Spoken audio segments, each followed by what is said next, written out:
Do you have fine hair and locks? It's all good. I'm going to show you how we can retwist that.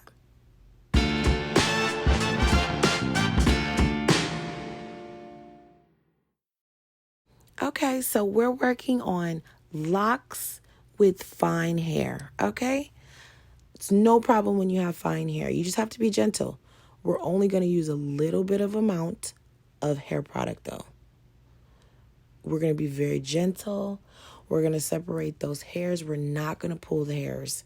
We're not going to comb the new growth of these locks roughly. Nothing like that. With fine hair, you want to be gentle, but you still got to get the job done. So let's comb the new growth a little bit. We're going to retwist it now with our comb. Do not add tension.